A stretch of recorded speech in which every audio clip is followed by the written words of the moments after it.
Hello friends, study with bank के current affair session में आपका स्वागत है। ये current affair SSC, banking, railway, state PCS, CDS, CAPF, NDA और अदर कॉम्पिटिटिव एग्जाम आदि में सहायक होंगे। आज की डेट है 14 फरवरी 2022। तो चलिए आज का करंट अफेयर शुरू करते हैं। आज का पहला प्रश्न है, किस रोग और महाकायता विकार के मरीजों का इलाज विभिन्न तृतीयक स्वास्थ्य सुविधाओं जैसे कि आपका मेडिकल कॉलेज, एम्स जैसे केंद्रीय संस्थानों के अलावा तृतीयक देखभाल निजी अस्पतालों में मुफ्त या रियायती दरों पर हो रहा है? ऑप्शन ए रोतंधी, ऑप्शन बी पीलिया, ऑप्शन सी फेयरवैक्स, ऑप्शन डी तपेदिक। देखिए, हाल ही में केंद्रीय स्वास्थ्य और परिवार कल्याण राज्य मंत्री ने राज्यसभा को सूचित किया है कि फेयरबैक्स रोग और महाकायता विकार के मरीजों का इलाज विभिन्न तृतीयक स्वास्थ्य सुविधाओं जैसे कि आपका मेडिकल कॉलेज और एम्स जैसी केंद्रीय संस्थानों के अलावा तृतीयक देखभाल निजी अस्पतालों में मुफ्त या रियायती दरों पर हो रहा है। फेयरबैक्स रोग या मल्टीपल एपिफेसियल डिस्प्लेसिया एक दुर्लभ आनुवंशिक विकार जो कि आपका 10,000 जन्मों में से सिर्फ एक को होता है, जो हड्डियों के बढ़ते हिस्सों को प्रभावित करता है। हड्डियां आमतौर पर एक विशिष्ट प्रक्रिया द्वारा बढ़ती है जिसमें हड्डियों के सिरों पर उपास्थि का जमा होना शामिल होता है। इसे जो है ऑक्सीफिकेशन कहा जाता है। एक्रोमेगाली एक हार्मोनल विकार है जिसमें हाथों, पैरों और चेहरे के असामान्य वृद्धि होती है। यह विकार मुख्य रूप से पिट्यूटरी ग्रंथि द्वारा उत्पादित ग्रोथ हार्मोन के अत्यधिक उत्पादन के कारण होता है। तो इसका जो सही आंसर होगा वो होगा आपका ऑप्शन सी फेयरवैक्स। चलिए नेक्स्ट क्वेश्चन पे चलते हैं। क्वेश्चन नंबर सेकंड है, हाल ही में भारत डायनेमिक्स लिमिटेड और भारतीय सेना के मध्य Konkurs M anti tank missile guided missile के निर्माण एवं आपूर्ति हेतु कितने करोड़ रुपए के अनुबंध पर हस्ताक्षर किए गए हैं? ऑप्शन ए 3,131.82 करोड़ रुपए, ऑप्शन बी है आपका 4,131.82 करोड़ रुपए, ऑप्शन डी 5,131.82 करोड़ रुपए, ऑप्शन डी है आपका 6,131.82 करोड़ रुपए। देखिए, हाल ही में भारत डायनेमिक्स लिमिटेड और भारतीय सेना के मध्य Konkurs M anti tank guided मिसाइलों का निर्माण एवं आपूर्ति हेतु 3,131.82 करोड़ रुपए के अनुबंध पर हस्ताक्षर किए गए हैं। इस अनुबंध को 3 वर्ष की अवधि में पूरा किया जाएगा। Konkurs M anti tank guided missile का निर्माण बीडीएल द्वारा रूसी मूल उपकरण निर्माता के साथ लाइसेंस समझौते के तहत किया जा रहा है। कोकर्स एम दूसरी पीढ़ी का mechanised infantry anti tank guided missile है। इसका निर्माण विस्फोटक प्रतिक्रियाशील कवच से लैस बख्तरबंद वाहनों को नष्ट करने हेतु किया जा रहा है। इस एटीजीएम प्रणाली में प्रशिक्षण सहायता, लड़ाकू सामग्री और उसकी रखरखाव सुविधाएं शामिल है। इसके लॉन्चर डिजाइन के कारण कोकर्स एम सिस्टम को विभिन्न प्रकार के टैंक एवं व्हील वाले प्लेटफॉर्म पर स्थापित किया जा सकता है। तो इसका जो सही आंसर होगा वो होगा आपका ऑप्शन ए 3,131.82 करोड़ रुपए। चलिए नेक्स्ट क्वेश्चन पे चलते हैं। क्वेश्चन नंबर थर्ड है, हाल ही में कौन से विभाग ने ओलंपिक चैंपियनों को सम्मानित करने के उद्देश्य से उत्तरी दिल्ली में लगभग 1 किलोमीटर लंबा खंड समर्पित करने का निर्णय लिया है? ऑप्शन ए लोक उद्यम विभाग, ऑप्शन बी आर्थिक कार्य विभाग, ऑप्शन सी व्यय विभाग, ऑप्शन डी लोक निर्माण विभाग। देखिए, हाल ही में लोक निर्माण विभाग यानी पीडब्ल्यूडी ने ओलंपिक चैंपियनों को सम्मानित करने के उद्देश्य से उत्तरी दिल्ली में लगभग 1 किलोमीटर लंबा खंड समर्पित करने का निर्णय लिया है। 1 किलोमीटर लंबे इस हिस्से का नाम ओलंपिक वीथी या ओलंपिक बुलेवार्ड रखा गया है। स्पोर्ट थीम वाला यह खंड अपनी तरह का पहला है। ओलंपिक वीथी को एक स्पोर्ट्स लुक दिया जाएगा जिसमें निम्नलिखित खिलाड़ियों की जो है मूर्तियां वो शामिल होंगी। इसमें आपका पहलवान बजरंग पूनिया, भारोत्तोलन मीराबाई चानू, बॉक्सर लवलीना बोरगोहेन, बैडमिंटन खिलाड़ी पीवी सिंधु, भाला फेंक खिलाड़ी और ओलंपिक स्वर्ण पदक विजेता नीरज चोपड़ा, पहलवान रवि दहिया। लोक निर्माण विभाग ओलंपिक और पैरा ओलंपिक 2021 में भारत की सफलता का जश्न मनाने हेतु नीरज चोपड़ा, रवि दहिया, पीवी सिंधु और अन्य ओलंपिक चैंपियनों को यह खंड समर्पित करेगा। तो इसका जो सही आंसर होगा वो होगा आपका ऑप्शन डी लोक निर्माण विभाग। चलिए नेक्स्ट क्वेश्चन पे चलते हैं। क्वेश्चन नंबर 4 है, किस अंतरिक्ष एजेंसी ने सूर्य की गतिशीलता, लगातार बदलते अंतरिक्ष वातावरण और सूर्य एवं पृथ्वी के मध्य संबंध को लेकर अपनी समझ बढ़ाने के लिए दो विज्ञान विभागों जिसमें आपका मल्टी सिल्ट सोलर एक्सप्लोरर और हेलियोस्वाम की घोषणा की है? ऑप्शन ए है आपका ISRO, option B NASA, option C CNSA, option D Roscosmos. देखिए कि अमेरिकी अंतरिक्ष एजेंसी नासा ने सूर्य की गतिशीलता, लगातार बदलते अंतरिक्ष वातावरण और सूर्य एवं पृथ्वी के मध्य संबंध को लेकर हमारी समझ बढ़ाने के लिए दो विज्ञान मिशनों, एक है आपका मल्टी सिल्ट सोलर एक्सप्लोरर और दूसरा आपका हेलियोस्वाम की घोषणा की है। ये दोनों मिशन हमें ब्रह्मांड के प्रति गहरी अंतर्दृष्टि प्रदान करेंगे और अंतरिक्ष यात्रियों, उपग्रहों तथा जीपीएस जैसे संचार संकेतकों की सुरक्षा में मदद करने हेतु महत्वपूर्ण होंगे।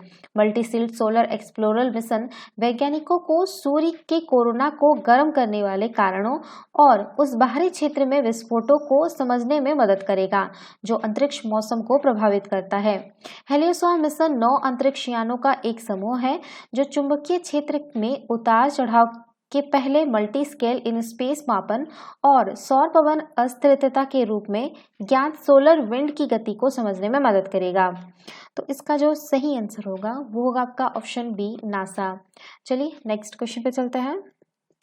क्वेश्चन नंबर 5 है, हाल ही में किसने ग्रीष्मकालीन सत्र के लिए एक्सेलरेट विज्ञान योजना का एक कार्यक्रम अभ्यास के तहत आवेदन आमंत्रित किया है? ऑप्शन ए आविष्कार और अनुसंधान बोर्ड, ऑप्शन बी विज्ञान एवं इंजीनियरिंग अनुसंधान बोर्ड, ऑप्शन डी सी है आपका परिवहन अनुसंधान बोर्ड, ऑप्शन डी इनमें से कोई नहीं। देखिए हाल ही में विज्ञान एवं इंजीनियरिंग अनुसंधान बोर्ड ने ग्रीष्मकालीन सत्र के लिए एक्सेलरेट विज्ञान योजना के एक कार्यक्रम अभ्यास के तहत आवेदन आमंत्रित किया है। विज्ञान एवं इंजीनियरिंग अनुसंधान बोर्ड विज्ञान और प्रौद्योगिकी विभाग, केंद्रीय विज्ञान और प्रौद्योगिकी मंत्रालय का एक स्वायत्त निकाय है। एक्सेलरेट विज्ञान योजना वैज्ञानिक अनुसंधान को बढ़ावा देने और एक वैज्ञानिक कार्यबल तैयार करने का प्रयास करती है जो अनुसंधान करियर और ज्ञान आधारित अर्थव्यवस्था में उद्यम कर सकता है।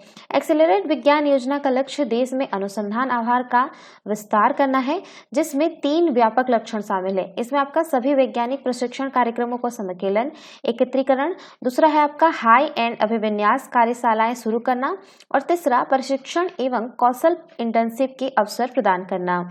तो इसका जो सही आंसर होगा वो होगा आपका ऑप्शन बी विज्ञान एवं इंजीनियरिंग अनुसंधान बोर्ड। चलिए नेक्स्ट क्वेश्चन पे चलते हैं।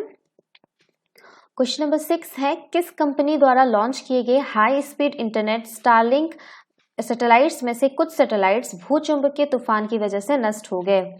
Option A SpaceX, option B Blue Origin, option C OneSpace, option D Virgin. देखिए हाल ही में एलन मस्क की कंपनी स्पेस एक्स द्वारा लॉन्च किए गए high speed internet Starlink satellites में से कुछ सैटेलाइट्स भूचुंबकीय तूफान की वजह से नष्ट हो गए हैं जो इस घटना से एक दिन पहले ही लॉन्च किए गए थे। इन उपग्रहों को पृथ्वी के वायुमंडल में पुनः प्रवेश के दौरान जलाने की व्यवस्था की गई थी ताकि अंतरिक्ष में मलबा न रह जाए। हालांकि इस घटना में लॉन्च बैच में 40 उपग्रह के नुकसान को एक विशाल घटना के रूप में वर्णित किया गया है। स्टारलिंक एक स्पेस एक्स प्रोजेक्ट है। यह परिक्रमा करने वाले अंतरिक्षयान में एक समूह के साथ ब्रॉडबैंड नेटवर्क बनाने के लिए है जो अंततः हजारों की संख्या में हो सकते हैं। आपको बता दें कि स्टारलिंक उपग्रह जो कक्षा में गतिशीलता व ऊंचाई बनाने रखने और मिशन के अंत में अंतरिक्षयान को वापस वायुमंडल में मार्गदर्शन हेतु आवेग उत्पन्न करने के लिए बिजली और क्रिप्टन गैस का उपयोग करते हैं। तो इसका जो सही आंसर होगा वो होगा आपका ऑप्शन ए स्पेस एक्स। चलिए नेक्स्ट क्वेश्चन पे चलते हैं। क्वेश्चन नंबर 7 है, प्रतिवर्ष विश्व दलहन दिवस का आयोजन कब किया जाता है? ऑप्शन ए 9 फरवरी, ऑप्शन बी 10 फरवरी, ऑप्शन सी 11 फरवरी, ऑप्शन डी 12 फरवरी। देखिए, संयुक्त राष्ट्र महासभा ने वर्ष 2019 में दलहन के महत्व को चिन्हित करने और आम लोगों में उसके प्रति जागरूकता बढ़ाने के लिए प्रतिवर्ष 10 फरवरी को विश्व दलहन दिवस का आयोजन करने की घोषणा की। इस दिवस के आयोजन का प्राथमिक उद्देश्य स्थायी खाद्य उत्पादन में दलहन के महत्व को रेखांकित करना है। वर्ष 2013 में दलहन के महत्व को मान्यता देने हेतु संयुक्त राष्ट्र महासभा ने वर्ष 2016 को अंतर्राष्ट्रीय दलहन वर्ष के रूप में अपनाया। अंतर्राष्ट्रीय दलहन वर्ष की सफलता के बाद बुर्किना फासो, जो कि आपका पश्चिम अफ्रीका का एक देश है, उसने विश्व दलहन दिवस का प्रस्ताव रखा। इसके पश्चात वर्ष 2019 में संयुक्त राष्ट्र महासभा ने 10 फरवरी को विश्व दलहन दिवस के रूप में घोषित किया। तो इसका जो सही आंसर होगा वो होगा आपका ऑप्शन बी, 10 फरवरी। चलिए नेक्स्ट क्वेश्चन पे चलते हैं। क्वेश्चन नंबर 8 है, एंड्योरेंस 22 अभियान हाल ही में किस शहर से, सॉरी स्पेस होगा यहाँ पे, ठीक है, किस शहर से निर्धारित समय पर रवाना हुआ? Option A Johannesburg, option B New York, option C Cape Town, option D London. देखिए, एंड्योरेंस 22 अभियान हाल ही में केपटाउन से निर्धारित समय पर रवाना हुआ। ये अंटार्कटिका में वेटल सागर की ओर अग्रसर हुआ है। एंड्योरेंस 22 अभियान को फॉकलैंड मैरीटाइम हेरिटेज ट्रस्ट द्वारा रवाना किया गया है। इस अभियान का उद्देश्य प्रसिद्ध ध्रुवीय खोजकर्ता सर अर्नेस्ट शेकल्टन के खोए हुए जहाज एंड्योरेंस का पता लगाना, सर्वेक्षण और फिल्म बनाना है। इस अभियान को कुल 35 दिनों के लिए समुद्र में संचालित किया जाएगा। इस अभियान का संचालन SA अगुल्हास द्वितीय से किया जाएगा, जो दक्षिण अफ्रीका बर्फ तोड़ने वाला ध्रुवीय आपूर्ति और अनुसंधान जहाज है। इस अभियान का नेतृत्व डॉक्टर जॉन सीयर्स द्वारा किया जा रहा है, जो एक ध्रुवीय भूगोलवेत्ता और खोज करता है। तो इसका जो सही आंसर होगा वो होगा आपका ऑप्शन सी, केपटाउन। चलिए नेक्स्ट क्वेश्चन पे चलते हैं। क्वेश्चन नंबर 9 है, हाल ही में विज्ञान ज्योति कार्यक्रम का दूसरा चरण शुरू किया गया है, जो कितने जिलों को कवर करेगा? Option A 50, option B 100, option C 150, option D 200।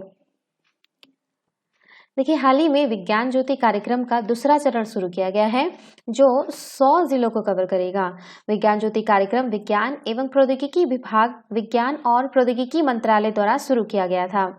इसके अलावा DST विभिन्न महिला केंद्रित कार्यक्रमों के माध्यम से विज्ञान और प्रौद्योगिकी में लैंगिक समानता लाने के लिए सक्रिय रूप से कार्य कर रहा है। विज्ञान ज्योति कार्यक्रम का उद्देश्य देश में विज्ञान, प्रौद्योगिकी, इंजीनियरिंग और गणित के विभिन्न क्षेत्रों में महिलाओं के कम प्रतिनिधित्व को संबोधित करना है। इसके पहले कदम के रूप में विज्ञान ज्योति को वर्ष 2019-20 में स्कूल स्तर पर शुरू किया गया था, जिसमें 9 से 12 की मेधावी छात्राओं को उच्च शिक्षा में STEAM कार्यक्रमों को और इसके करियर बनाने हेतु प्रोत्साहित किया जा रहा है। विज्ञान ज्योति द्वारा स्कूल स्तर पर यानी आपका कक्षा 9वीं से ही माध्यमिक लड़कियों को प्रोत्साहित करने की परिकल्पना की गई है, जो PhD स्तर तक जारी रहेगा। तो इसका जो सही आंसर होगा वो होगा आपका ऑप्शन बी, 100 जिलों को कवर करेगा ये, ठीक है। चलिए नेक्स्ट क्वेश्चन पे चलते हैं। क्वेश्चन नंबर 10 है, कौन वर्ष 2022 का अपना पहला प्रक्षेपण मिशन लॉन्च करेगा, जिसके माध्यम से एक पृथ्वी अवलोकन उपग्रह को अंतरिक्ष में स्थापित किया जाएगा? Option A ISRO, option B NASA, option C CNSA, option D रॉसकॉमोस।